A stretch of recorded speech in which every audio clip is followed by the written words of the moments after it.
जय हिंद दोस्तों। Corona virus के बाद दिल्ली पे आ रहा है एक नया खतरा। दिल्ली की ओर बढ़ रहा है पाक से आ रहा टिड्डियों का दल। राजस्थान की राजधानी जयपुर के बाद अब टिड्डियों का दल दिल्ली की ओर बढ़ रहा है। अगर हवा की गति और दिशा अनुकूल रही तो जल्द ही उनका कहर राष्ट्रीय राजधानी पर टूटेगा। इस खबर को विस्तार में जानने से पहले देखिए यह वीडियो जो जयपुर से आया है। आगे कर ले। अरे बंद करो खटर छट यार, जल्दी आओ ना, बाहर क्या कर रहे हो?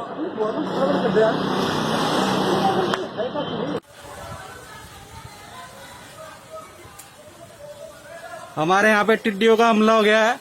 आज तक मैंने मेरी लाइफ में ऐसा सीन नहीं देखा है। ये बहुत ही डेंजरस पोजीशन दिख रही है। हमारे इतिहास के अंदर ऐसा सीन नहीं देखा है। अरब खराब कोई पॉपुलेशन नहीं है इनकी। जय हो। जैसा मारू जी के चौक की आप हालत देख रहे हैं, पाकिस्तान का टिड्डी दल हमारे यहाँ पे है। वर्ल्ड में ऐसे सीन नहीं देखे हैं। Billions trillions, no counting.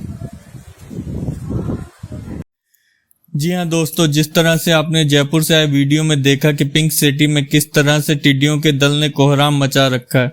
अगर हवा की गति उनके अनुकूल रही तो उन्हें दिल्ली पहुंचने में ज्यादा देर नहीं होगी। राष्ट्रीय राजधानी को अलर्ट पर रखा गया है क्योंकि टिड्डियों के दल अभी गुजरात, महाराष्ट्र, उत्तर प्रदेश, मध्य प्रदेश और राजस्थान में सक्रिय हैं। ये राज्य इस मुसीबत से सबसे ज्यादा प्रभावित हैं। आमतौर पर रेगिस्तानी टिड्डे जून से नवंबर तक पश्चिमी राजस्थान और गुजरात में दिखते हैं, लेकिन इस बार वे अप्रैल में ही दिखने लगे हैं। तब केंद्रीय कृषि मंत्रालय के टिड्डी चेतावनी संगठन यानी लोकस्ट वार्निंग ऑर्गेनाइजेशन LWO ने इनकी मौजूदगी के बारे में बताया था। जो चीज और ज्यादा चिंता बढ़ा रही है कि आमतौर पर ये टिड्डियां या तो अकेले रहती हैं या फिर छोटे छोटे समूहों में रहती हैं। इसका मतलब कि इनका इस तरह विशाल झुंड में होना असामान्य है।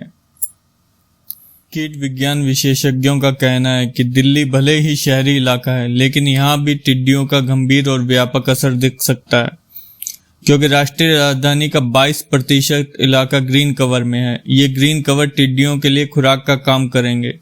LW के डिप्टी डायरेक्टर KL गुर्जर ने सोमवार को बताया था, अगर हवा की गति और दिशा अनुकूल रही तो अगले कुछ दिनों में टिड्डियों के दल दिल्ली की तरफ पहुंच जाएंगे। यानी मोहम्मद फैसल के अनुसार दिल्ली के ग्रीन इलाकों पर इसका बहुत बुरा असर पड़ सकता है। 1 वर्ग किलोमीटर में फैला टिड्डियों का एक छोटा सा दल भी एक दिन में करीब 35,000 लोगों के खाने के बराबर हरियाली को चट कर सकता है। फैसल ने आगे कहा कि अतीत में इन टिड्डियों की वजह से वाटर सप्लाई और रेलवे लाइनें भी प्रभावित हो चुकी हैं।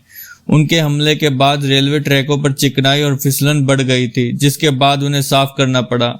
उन्होंने बताया कि एक अकेली टिड्डी 500 अंडे तक देती है, लिहाजा हमें न तो सिर्फ टिड्डियों को दलों को रोकना होगा बल्कि उनकी ब्रीडिंग। कृषि वैज्ञानिकों के अनुसार इन टिड्डों के झुंड को ड्रम और बर्तनों के पीटने से मचे हुए शोर से भगाया जा सकता है। इसके साथ ही केमिकल्स, विशेष तौर पर क्लोरोपाइरिफास के पानी में मिलाकर फसलों पर छिड़कने से सफलता मिल सकती है। उन्होंने बताया कि टिड्डी दल शाम के समय समूहों में पेड़ों, झाड़ियों एवं फसलों पर बसेरा करते हैं और वहीं रात गुजारते हैं, इसलिए इन पर इसी समय दवा का छिड़काव करना चाहिए, अन्यथा ये रात भर फसलों को नुकसान पहुंचाते हैं और फिर सुबह 8-9 बजे के करीब वहां से निकलते हैं। अंडा देने की अवधि में इनका दल एक स्थान पर 3 से 4 दिन तक रुक जाता है। और ऐसी नई और ताज़ा खबरें पाने के लिए हमारे चैनल को लाइक और सब्सक्राइब करें।